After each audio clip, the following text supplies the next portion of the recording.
Now, once again, Raymond Arroyo. Welcome back to The World Over. With his stunning victory this week, Donald J. Trump is set to become the 45th president of the United States. A few weeks ago, I sat down with him at the Trump National Doral in Miami to discuss some issues that have animated his candidacy, promises he's made, and we solve a persistent mystery. Here's my conversation with President-elect Donald J. Trump. Mr. Trump, thanks for the time. Thank you. I want to start with your mother, Mary Trump, who we hear very little about. But you said she had a flair for the dramatic. What do you see in yourself that you saw in her? Maybe that. She was a terrific woman, beautiful woman. She was born in Scotland, came here at 19 years of age, met my father. They got married. They were married for 63 years or something, and they had a great marriage. It was very beautiful, but she was a very, very smart woman, and she was a very religious woman, actually. Tell me, but we're talking about women. There's been a lot of confusion, controversy out on the trail. When I travel the country, people say, I'd like to vote for Donald Trump, but I don't think I could look my wife and my daughter in the eye if I did so. They're reacting to those Billy Bush comments and the reaction to some of these people who are accusing you across the country. What do you say to them? Well, that never happened. Those were artificial. They were made up, just like at the rallies where they made up, they brought the protesters in, they paid them, they were thugs, and they paid them, I guess, $1,500 or something, and an iPhone. That was artificial and actually criminal what they did, and nobody understood it at the time. Yeah. And it was put in there by the Clinton campaign. This stuff was all made up, and so I protested it, and actually witnesses have come forward, and much of it's already been debunked, but it was all made up. What do you say to those who still have lingering concerns? Have you changed since those comments made Well, it was locker room talk. It was locker room talk. The microphones, I mean, to be honest, should never have been on, but that was locker room talk. And just one of those things. I have it, I've said it, I've made my apologies. But again, just one of those things. I want to read something Newt Gingrich recently said about you. He said, he is a transformational figure, but one that reacts very intensely, almost uncontrollably, to anything that attacks his own sense of integrity. Do you regret some of the reactions you've made over this election season, and perhaps the way you phrased those reactions? Well, I started with 17 people, and it was a very, very nasty primary, and they were nasty to me. People think I was nasty, but they were nasty to me, and I ended up winning. But no, look, you can't go back. You have to look forward. This was a nasty campaign, and, people don't mention, but they were nasty to me. I think in many cases they were nastier to me than I was to them. And as a president, you wouldn't react that way? No, I don't think so. It depends. You react different way for different people. These were 17 people coming at me from every angle, and I hit them hard. Most of them are now endorsing me. Some of them dishonored the pledge. They signed a pledge, and they dishonored the pledge, and they'll have to live with that. But most of them have endorsed me. I want to get into some issues. Okay. You weren't always pro-life, but you now are determinedly and decidedly pro-life. Yes, I am pro-life. You said you're going to appoint judges who are pro-life. Right. You're very concerned about the late-term abortions. What was the moment that changed your thinking, your heart on this? Well, there were a number of moments, but one was a couple that I know very, very well. And you had a strong pro-life, and you had a strong pro-choice. And they argued over, the mother was pregnant. They argued over the child.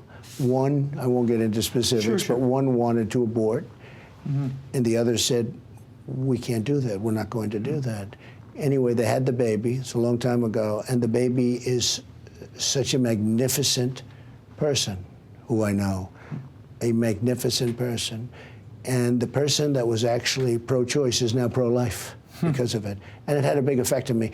But I've seen other examples similar to that, but I've seen other examples. So it was a personal change. It was a personal change. And, Ronald Reagan made that personal change, too. Right. Many people have made the personal change. I mean, some make the personal change the other way also. Right. But I made the personal change, and I'm very happy with it. Tell me about religious liberty. I know this has become a growing concern for you, particularly for so many faith-based voters and people who are in nonprofits, religious service people, whether it's the Little Sisters of the Poor or you know, these private businesses who are religiously motivated. They feel this Obamacare mandate, which demands contraceptive and abortifacient services as part of insurance, is intrusive. What would you do as president? Well, let me tell you, religious liberty itself, take it in the biggest picture, is in tremendous trouble, okay? I mean, religious liberty in this country is in tremendous trouble. You mean expression of religion? I'm talking expression, and I'm talking anything else you want to talk about. People that are faith-based are not having, you know, they're just not having, they're not being accepted. It's almost like they're not being accepted in our country anymore. Obama has been a disaster in terms of religious liberty. And one of the things I'm very proud of, I was with pastors, ministers, priests, rabbis, on numerous occasions, large numbers. And at the first meeting, I could see I had tremendous support, like beyond. And I said, when are you going to endorse me? And they said, we can't do that. And I said, why can't you do that? They said, we're not allowed to do that. If we did that, we'd lose our tax-exempt status. And I said, why is that? And they told me about the Johnson Amendment, 1954. And I thought about it for a month, and we had a meeting again, 56 different pastors, ministers, etc. And I said, we're going to get rid of the Johnson Amendment because our pastors and ministers should have the right to go out and speak their minds. These are the people we respect. And they're actually precluded from speaking their mind. If they speak their mind, their whole tax-exempt status can be taken away. From under the man. So we're getting rid. And I think it's one of the most important things that I'll be doing for the evangelicals and for religion. So I think it's very, very important. So we're going to get rid of the Johnson Amendment. And what about Obamacare? The administration admitted these premiums are going to go up 25% on average, could be 50% in some markets. Given that, and this religious objection to the Obamacare mandate, what are you going to do as president? Obamacare is killing our country. It's killing our jobs. It's a disaster. I've been saying it for a long time. I've been talking about it for a long time before it was even approved. Whether it's healthcare savings accounts, or, by the way, there are many things, but healthcare savings accounts are phenomenal. You have to break up the lines between the states so that we have competition. Once you create competition, those numbers will go so low, but you have to repeal and replace Obamacare. It's a disaster. And the number of 25%, Washington came out, say, I'm sorry to say your number's going up 25%. It's wrong. It's going up 50%, 60%, 70%, and next year it's going to go up again. It's going to get worse. And Hillary Clinton wants to keep Obamacare going, and people are going to be paying hundreds. I mean, when you really look at it, they'll be paying 150%. It doesn't work. It's no good on its face. It doesn't work. Never would have worked. Should have never been approved. It was approved by a lie. I mean, let's face it. At the last presidential debate, Donald Trump was asked this question. Do you make the same commitment that you will absolutely accept the result of this election? I will look at it at the time. I'm not looking at anything now. I'll look at it at the time. I will tell you at the time. I'll keep you in suspense. You mentioned Hillary Clinton. She is saying your unwillingness to accept the election results, which happened at the last debate, she says this poses a direct threat to our democracy. Does it? Well, you know who said the same thing, and I won the last debate, according to everybody. I won it easily. But you know who it really said it pretty well was Obama. When he was running in his first election, they asked him the same question, and he talked about rigged elections and rigged everything else. Our system is rigged. What do you mean when you say that specifically? Whether it's through the media. Not the electoral process. Well, you know, Obama said it was. I mean, he said the electoral process is rigged. I mean, all you have to do is go back and look when he ran, when he first ran. But are you worried about the counting of votes? Well, if you look at research, certainly there's some of that going on. We can be babies and say it doesn't happen, but certainly if you look at Philadelphia, if you look at Chicago, if you look at St. Louis, if you look at Obama's statements from 8 years ago, take a look at his statements, what he said about it. I saw it last night. It was like incredible. He was far more outgoing as far as that's concerned than I am. But overall, what I'm really concerned about is the system is rigged, whether it's the media rigging the system. There's so many things wrong. Look, Hillary Clinton shouldn't be allowed to run. She lied. What she did with her emails, where she deleted 33,000 emails, she shouldn't even be allowed to run for the presidency. She gets a subpoena from the United States Congress, and she deletes her emails. Now, James Cartwright, General James Cartwright, may go to jail for 5 years because he lied to the FBI. She lied to the FBI probably hundreds of times. and she's allowed to do it, but a 4-star general is going to go to jail. She shouldn't even be allowed to run for the office of president. You mentioned emails. These WikiLeaks revelations have offended a lot of evangelicals and Catholics. Right. Now, these were members of Hillary Clinton's staff, John Podesta, her communications director, and they said things like this. They suggested that they needed to plant seeds of rebellion in the Catholic Church to somehow change the teaching to accommodate their political agenda. Sure. They said it was a backward, middle-aged dictatorship. Now, that's her staff. Is she guilty of that? Should she apologize? It's her. It's her.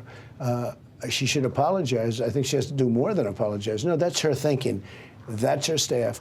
Frankly, if any Catholic votes for Hillary Clinton, I would say if I were a Catholic, I wouldn't be talking to them anymore. She's been terrible in what she said and her thoughts toward Catholics and to evangelicals. She was mocking evangelicals also. So you'd say, why would an evangelical or a Catholic, and almost you could say anybody of faith, but in particular because they were mentioned, evangelicals and Catholics, why would they vote for Hillary Clinton and how could they vote for Hillary Clinton? But that's her speaking, believe me. Well, it's her staff. Do you think it reveals a mindset in the administration? Is that what you're suggesting? Or in her campaign, I think it's rather? her. Yeah, sure. I mean, this is a top person in her campaign. I think it reveals her, yes. Well, I want to talk personally about you. When you pray, what do you pray for?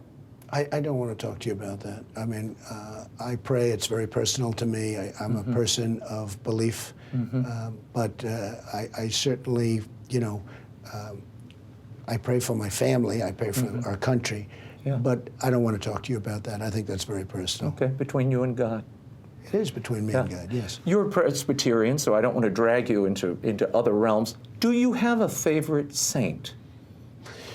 Well, I think that if you look, Mother Teresa, who's probably our newest, is great. And incredible. John Paul, Pope John Paul, I thought was terrific. Why?